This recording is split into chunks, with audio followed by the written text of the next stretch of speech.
gente vai meditar está em Jeremias, capítulo 29, a partir do verso 4. Nós vamos ler do 4 até o 7. Assim diz o Senhor dos Exércitos, o Deus de Israel, a todos que foram transportados, que eu fiz transportar de Jerusalém para a Babilônia. Edificai casas, plantai jardins, comei o seu fruto. Tomai mulheres e gerai filhos e filhas, e tomai e multiplicai-vos ali e não vos diminuais. Deixa eu ler o versículo 6 que eu dei uma engasgada aqui. Tomai mulheres e gerai filhos e filhas, e tomai mulheres para os vossos filhos, e dai vossas filhas a maridos, para que tenham filhos e filhas, e multiplicai-vos ali, e não vos diminuais. Amém. Glória a Deus. Nós temos... sim, vamos ler o verso 7, ficou faltando o 7.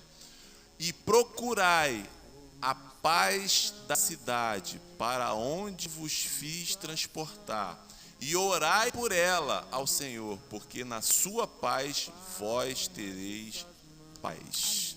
Amém?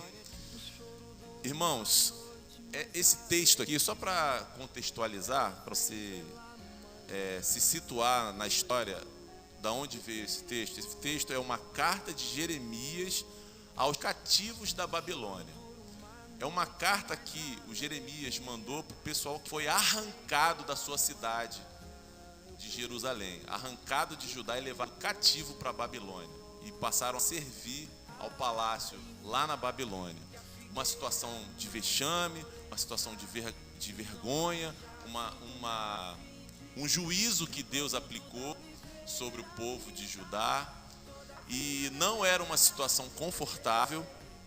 Porém, o profeta, que não foi junto, ele ficou lá em Jerusalém, depois ele foi para o Egito, enviou essa carta para os cativos, dizendo o seguinte, eu vou falar aqui em minhas palavras: vivam, plantem, desfrutem de tudo que tiver, prosperem, multipliquem, não se encolham, não fiquem dentro do casulo, não se sintam subjugados, vivam.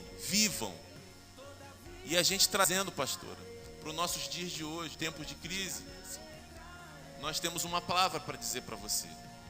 E eu agora quero passar a palavra para você, Cris, que a gente estava conversando aqui em off e você estava pregando para mim, né? Nós devemos, de fato, nos encolher diante dessas situações adversas que vêm sobre nós?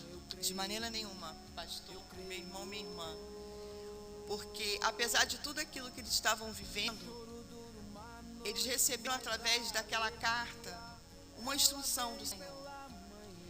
E a gente pode dizer, pastor, que aqueles que foram levados, cativos, como escravos para a Babilônia, por que não dizer que eles obtiveram um grande livramento, tendo em vista que o Senhor ali estava dando para eles instruções a fim de que eles pudessem viver bem, mesmo de uma forma assim complicada, porque estavam fora do seu ambiente, fora da sua pátria.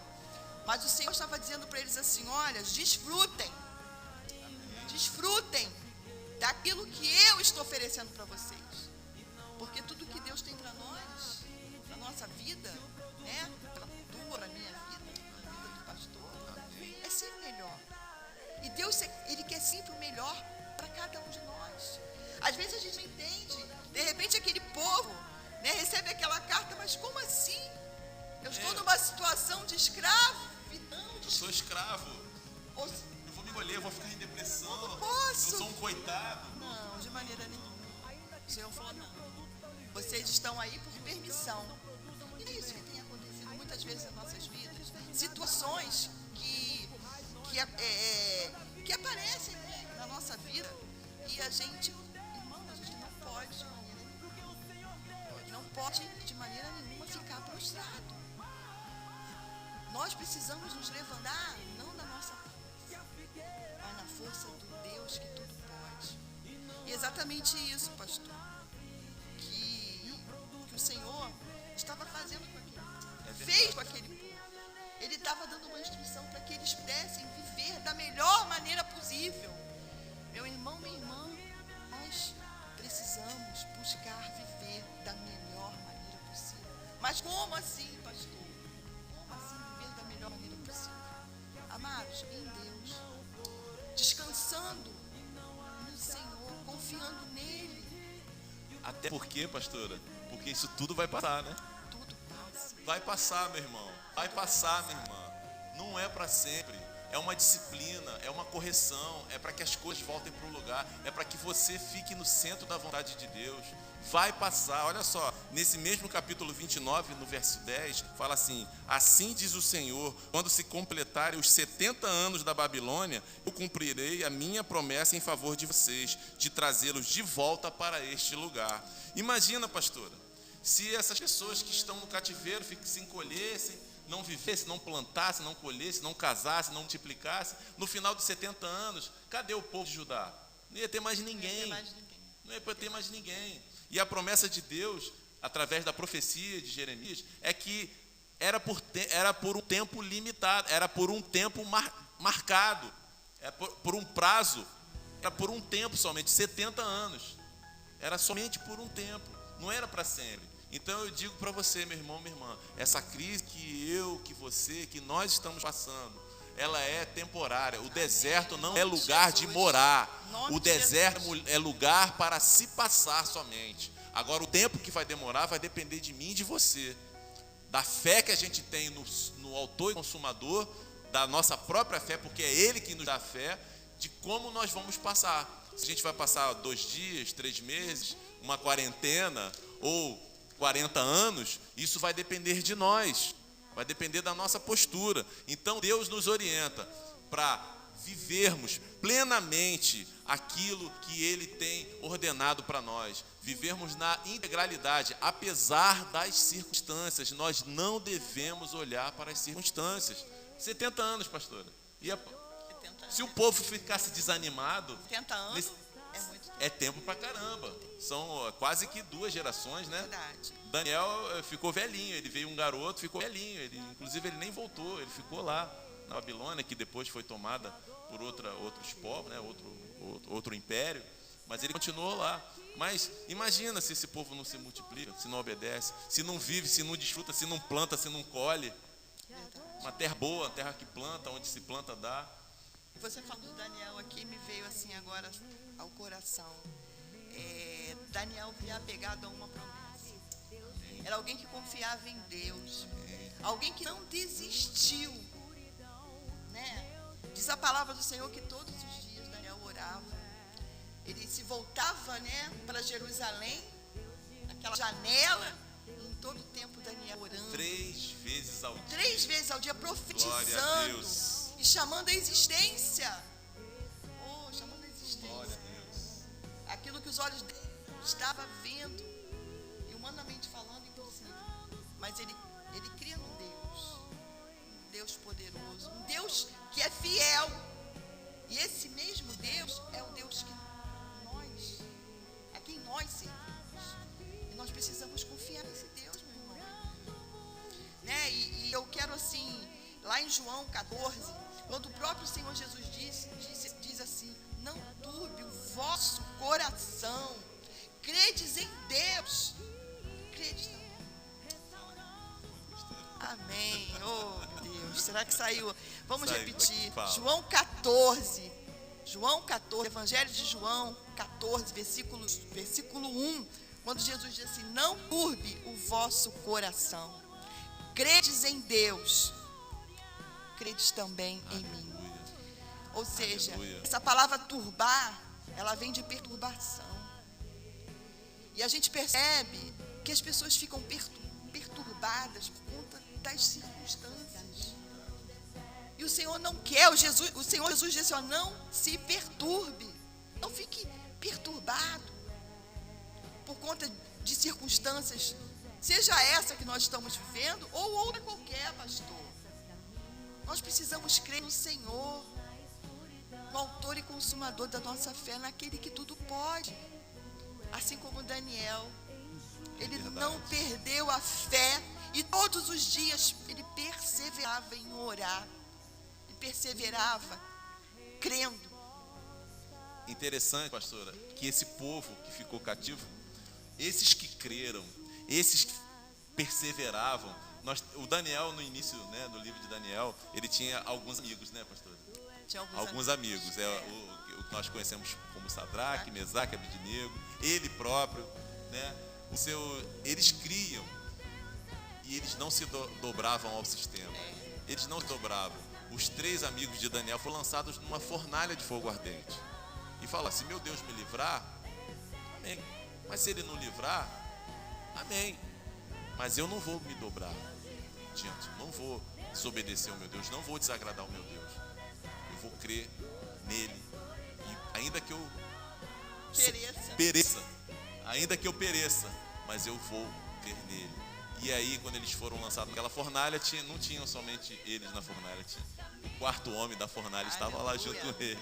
Glória a Deus. Aleluia. E o próprio Daniel depois, né, que é da queda da Babilônia, que ficou lá, também muita gente querendo puxar o tapete dele lá, o rei Dario, né? E ele foi lançado na cova dos leões.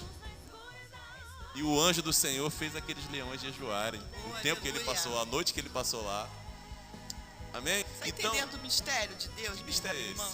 Que mistério é esse, pastor? Está entendendo o mistério Glória de a Deus? Como o nosso Deus, o desejo do nosso Deus é nos livrar. Quem pode livrar como o Senhor? Ninguém pode livrar como o Senhor. Ele é o Todo-Poderoso. Sabe, irmãos, a gente está compartilhando essa palavra, porque essa semana a gente assistiu alguns vídeos, né, de pessoas afrontando o nosso Deus, falando assim: cadê o Deus dos crentes? Cadê o Deus dos pastores? Que pessoas que são crentes estão morrendo. É como o pastor disse, a vida do ser humano está na mão de Deus. Se Ele quiser nos livrar, Ele nos livra. Mas também, se for o tempo, né, em que Ele decidir recolher, Ele vai nos recolher. Só que enquanto isso, nós temos que viver plenamente, amém, na presença do nosso Deus.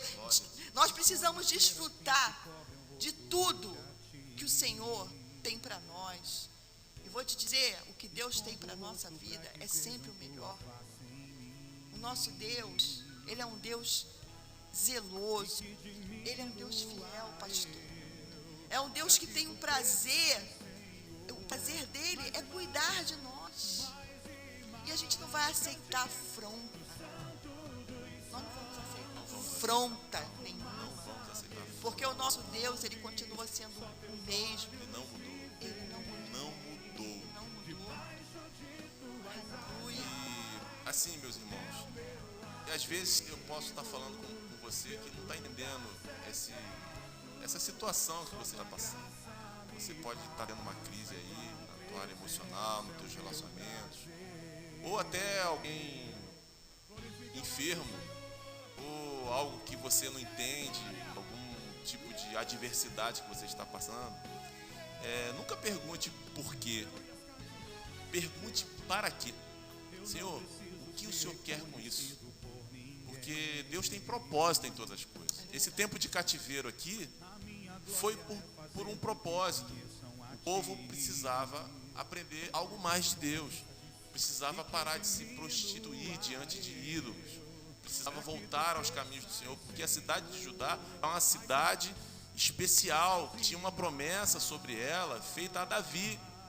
E dali saiu a linhagem, né? Todos os reis ali tiveram sucessões familiares e através de Judá, da linhagem de Judá, chegou-se a Jesus Cristo. Jesus Cristo é o leão da tribo de Judá. E aquele povo de Judá não podia viver desviado. Então não pergunte por que eu estou sofrendo isso, Senhor. E sim, para quê? Para quê? Qual o propósito, Senhor, que nós estamos pensando nisso? E aí, eu vou fechar agora essa nossa mensagem com o seguinte texto. No próprio Jeremias 29, no verso 11, Deus faz as coisas, às vezes a gente não entende, porque nossa mente é limitada. E Ele diz assim no texto, a partir do verso 11: porque eu bem sei os pensamentos que penso de vós, diz o Senhor, pensamentos de paz e não de mal, para vos dar o fim que esperais. Então me invocareis e ireis, e orareis a mim, e eu vos ouvirei. E buscar-me-eis, e me achareis, quando me buscardes de todo o vosso coração. Então os pensamentos de Deus são mais altos que os nossos. São muito mais altos do que os nossos. Então jamais a gente vai entender por quê. Mas a gente pode perguntar, para quê? Qual o propósito disso tudo? Né? Aí eu deixo essa pergunta para você refletir. Aí você pergunta para Deus aí nas suas orações, Senhor, qual o teu propósito? Deus está passando por essa dificuldade, por essa crise, por essa situação adversa. Pergunte a Ele e Ele vai te responder. E você vai crescer, vai passar e sairá fortalecido em nome de Jesus. Recebe essa palavra no nome de Jesus. Amém. Amém, pastora. Pastora, que maravilha a palavra de Deus, né? Ela nos orienta, ela nos ensina. E eu queria estar finalizando esse vídeo, desejando a você uma semana maravilhosa, né? Uma semana abençoada, né? Esperamos que tudo isso, todo esse vento vai passar. Depois da tempestade sempre vem uma bonança. O Senhor Jesus é aquele que acalma o mar, acalma a tempestade. Você precisa crer nisso. Vamos fazer uma oração final. Vou fazer a oração e no final você dá a bênção apostólica, tá bom? Pai, em nome de Jesus, eu quero agradecer ao Senhor por essa palavra que nos edificou, nos faz crescer, e que o Senhor possa nos animar, Senhor. Precisamos estar animados, entusiasmados para fazer a Tua obra, para cumprir os Teus propósitos na terra. Senhor, nos revele, nos dê o discernimento, nos diga o para quê. Para quê? Nós precisamos entender. Aliás, precisamos não, o Senhor sabe se a gente precisa ou não precisa. Nós gostaríamos de saber. Estamos aqui, Pai, e nos rendemos a Ti. Nós oramos no nome de Jesus. Amém e amém. Antes de dar a bênção apostólica, me chama a atenção aqui, pastor, o seguinte, versículo 13, quando diz aqui: e buscar-me-eis e me achareis, quando me buscardes de todo o vosso coração. E parte A do versículo 14 diz assim: e serei achado de vós. Então talvez você esteja buscando uma resposta de Deus para a tua vida. Busca Ele. Você obterá a sua resposta. E muito mais que uma resposta, você obterá o próprio Deus se revelando a você. Amém? Coloca a mão no sentido de receber. Que a graça do nosso Senhor e Salvador Jesus Cristo, o amor de Deus, o nosso Pai, as doces consolações e comunhão do Espírito Santo seja sobre a tua vida, a tua família, sobre toda a nação brasileira. E essa igreja reunida nesta hora, abençoada e abençoadora, diz: amém. Paz do Senhor.